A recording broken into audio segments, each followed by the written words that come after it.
A New York City district attorney is asking the state of New York for a special type of DNA testing after a young woman was killed while out jogging. We've told you her story many times. She's 30-year-old Karina Vetrano. Her body found near a running path on August 2nd, but her killer remains at large.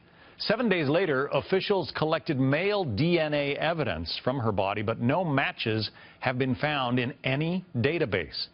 Last week on December 8th, the DA requested the state run a familial search, it's called, which would look for DNA of male relatives of the killer. Joining us now, our legal panel today. Jonna Spilbor is a former prosecutor and a criminal defense attorney. Heather Hansen is a trial attorney. So let's get some of the basics out of the way. In New York, if you're convicted of a felony, you have to submit your DNA, and that goes into a data bank.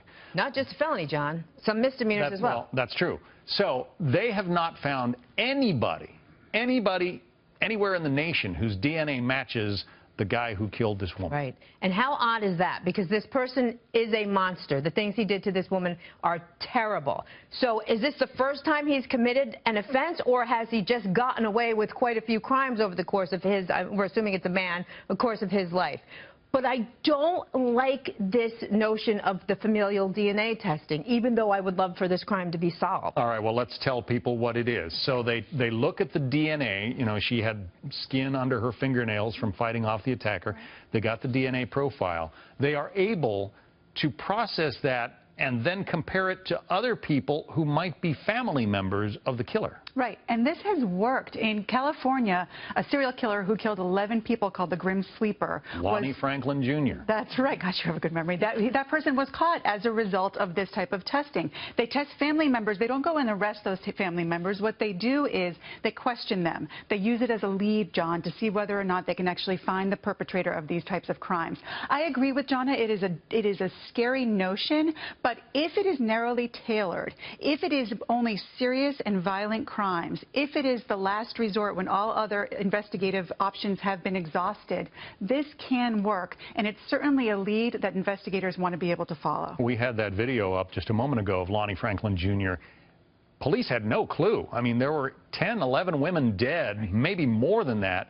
They had the DNA, but they had no idea it was him until they looked at his son's DNA. His son had been convicted of a gun crime, and that's what made the match. So what's the problem, Jonna? I mean, if they look at my son's DNA and it helps them find me and I've done something horrible, what's wrong with that? Well, then I guess you have a problem in that case. Yeah, exactly. But also what I think is it is a slippery slope. It casts a very wide net because for a couple of reasons, not the least of which is you can be in New York's databank, DNA databank, for shoplifting, John. So now what? So now if somebody thinks that there's a partial match to one of your ne'er-do-well relatives, for lack of a better word, doesn't have to be a son, could be a nephew, could be whomever. Now they're going to knock on your door and get a warrant for your DNA and try to see if you are, in fact, the killer. We are one teeny tiny step away from just testing everybody with no probable cause in that case. But there are some states that allow this, basically no questions asked. I mean, police can do it